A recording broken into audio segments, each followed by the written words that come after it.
Hey guys, this is Kanchan. Welcome back to my channel math of maths. तो आज की class में हम पढ़ेंगे गुणोत्तर श्रेणी यानी कि ज्योमेट्रिक प्रोग्रेशन, जिसे हम जीपी भी कहते हैं।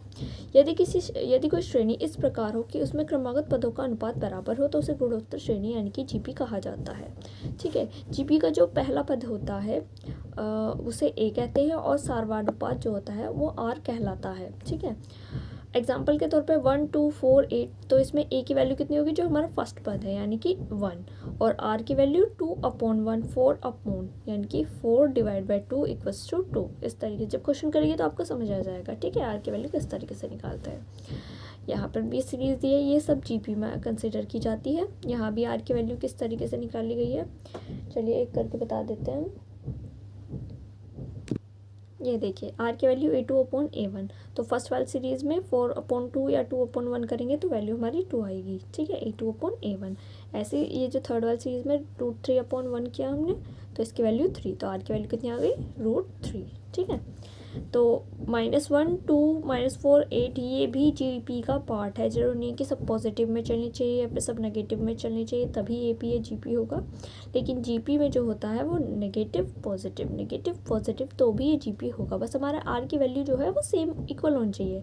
क्या A2/A1 वो इक्वल होना चाहिए। ठीक है, तो वो हमारी जीपी ज़रूर बनेगी, गुणोत्तर श्रेणी जरूर बनेगी। जीपी की श्रेणी पॉजिटिव और नेगेटिव में भी हो सकती है।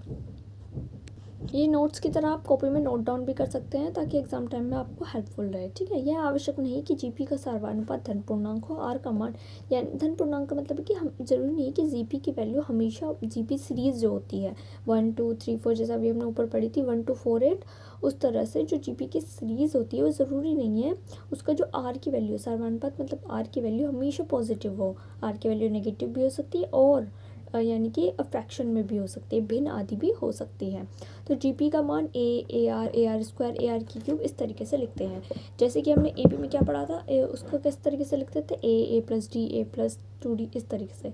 जीपी का nवा पद होता है Tn equals to A R की पावर n-1। ये यूज़ होगा जब हम क्वेश्चंस करेंगे। ठीक है, तो आप ध्यान से समझ लीजिए, जीपी का nवा पद होगा Tn equals to A R की पावर n-1।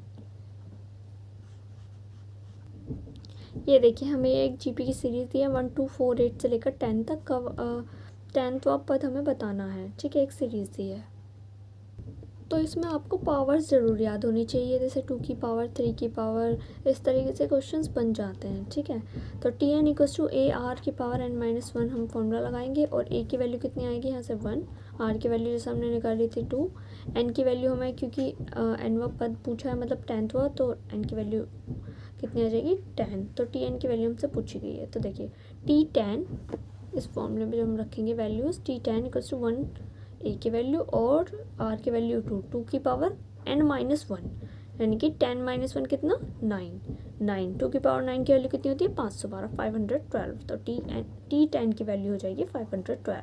ये जीपी का एक क्वेश्चन हमने सॉल्व किया। ठीक है, आई होप ये क्वेश्चन आपको अच्छे समझ आया होगा। देखिए एक और क्वेश्चन देख लीजिए, इसमें ए की वैल्यू 4 है और जो हमारा आर है उसकी वैल्यू हमारी है 2 एंड हमसे पूछा है n इक्वल्स टू 7 और Tn की वैल्यू हमसे पूछी गई है। इसमें भी हम सेम फॉर्मूला लगाएंगे, Tn equals to A R की पावर n-1। तो यहाँ पर जो T7 की वैल्यू हमें निकालनी है, ए की वैल्यू 4 मल्टीप्लाई बाई 2 की पावर n-1 यानी कि करके दिखा देती हूँ 7-1 4 मल्टीप्लाई बाई 2 की पावर 6, तो 2 की पावर 6 की वैल्यू होगी हमारी 64। इसकी मल्टीप्लाई जब 4 से करेंगे तो उसकी वैल्यू होगी 256। आई होप वीडियो आपको अच्छी लगी होगी। कोई भी डाउट हो क्वेश्चन में तो आप कमेंट बॉक्स में पूछ सकते हैं। वीडियो को लाइक ज़रूर कीजिएगा और चैनल को सब्सक्राइब कीजिएगा आने वाली ऐसी और वीडियोज़ देखने के लिए। ठीक है, थैंक यू सो मच।